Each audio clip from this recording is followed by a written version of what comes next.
बिल्लाहि मिनश्शैतानिर्रजीम बिस्मिल्लाहिर्रहमानिर्रहीम। बातिल से दबने वाले ऐ आसमां नहीं हम, बातिल से दबने वाले ऐ आसमां नहीं हम, 100 बार कर चुका है तो इम्तिहान हमारा। आदरणीय अतिथिगण, उपस्थित शिक्षकगण तथा मेरे प्रिय सहपाठियों, अस्सलामु अलैकुम वरहमतुल्लाहि वबरकातुहू।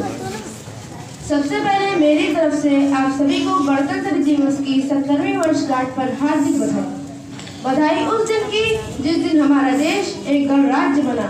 हमारे देश ने संपूर्ण प्रभुत्व संपन्न गणराज्य होने का गौरव पाया। अल्लाह ताला ने भारत का निर्माण एक सुंदर देश के रूप में किया है। हिमालय की गगनचुंबी पहाड़ियां उसका सुंदर मुकुट है तथा हमारा संविधान अनेक विशेषताओं से युक्त देश की आत्मा है। धर्मनिरपेक्षता भारतीय संविधान की प्रमुख विशेषता है। भारत की धरती को धर्म भूमि भी कहा जाता है। ऐसी स्थिति में भी सभी धर्मों का समुचित विकास और शांति व्यवस्था के लिए लोकतांत्रिक देशों में धर्मनिरपेक्षता एक आदर्श है।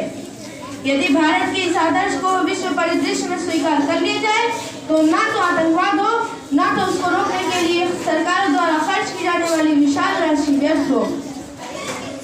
भारतीय संविधान को बनने में 2 वर्ष 11 माह और 18 दिन लगे। यह 26 जनवरी 1950 को लागू किया गया था।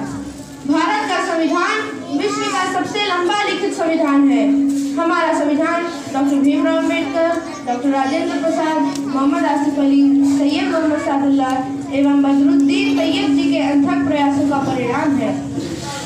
हम सभी भारतीयों का ऐसे लोकतांत्रिक धर्मनिरपेक्ष तथा समाजवादी संविधान पर गर्व है। धन्यवाद।